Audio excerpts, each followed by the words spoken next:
হুজুর বলতেছে সায়াতি জামানে আলা উম্মতি, আমার উম্মতের যখন শেষ সময় চলে আসবে তখন আল্লাহর আকাশের নিচে জমিনের উপরে সবচাইতে নিকৃষ্ট ব্যক্তি হবে আলেম সমাজ। নাউজুবিল্লাহ। কোন আর একটু জোরে বললেন না নাউজুবিল্লাহ।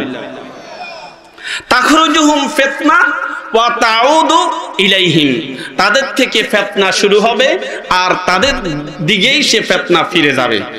আমরা মনে হয় সেই দিকে চলে আসছি, আমরা সেটা অতিক্রম করতেছি।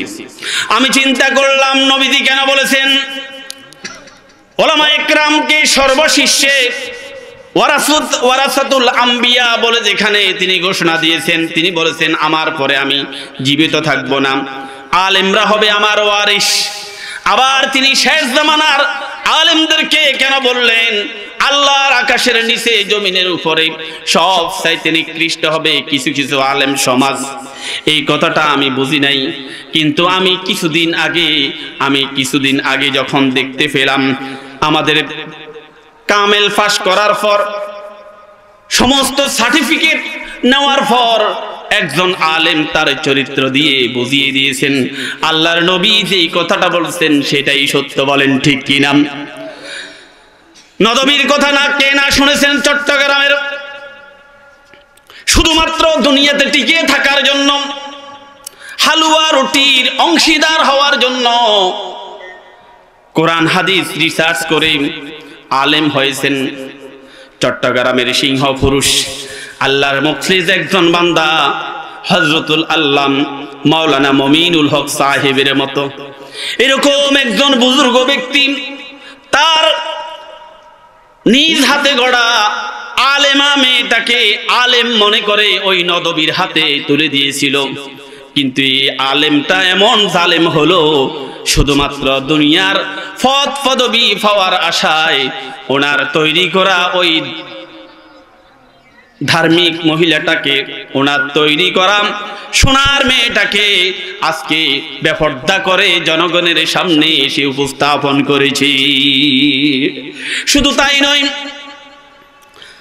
ওই মমিনুল হক সাহেব সহ যখন এই দেশে ইসলামী ইউনিভার্সিটির মতো বিশাল বিশাল প্রতিষ্ঠান যারা গায়ের ঘামকে ঝরিয়ে ঝরিয়ে কষ্টের পর কষ্ট করে এই সমস্ত প্রতিষ্ঠান করেছে, এই জালেম আস্তে আস্তে সমস্ত প্রতিষ্ঠানগুলা দখল করে নিয়েছেন।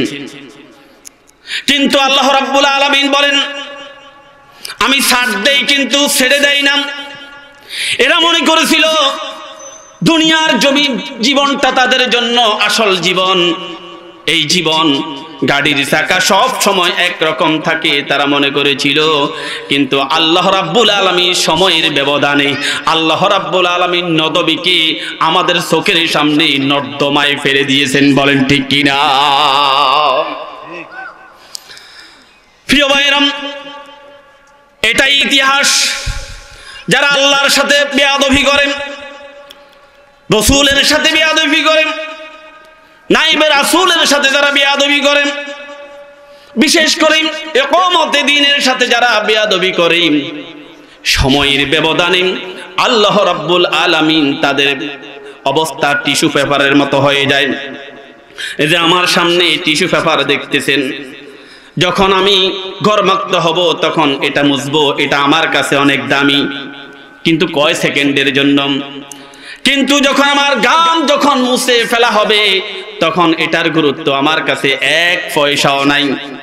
মুহূর্তের ভিতরে আমি এটাকে ডাস্টবিনে নিক্ষেপ করব। বলেন ঠিক কিনা?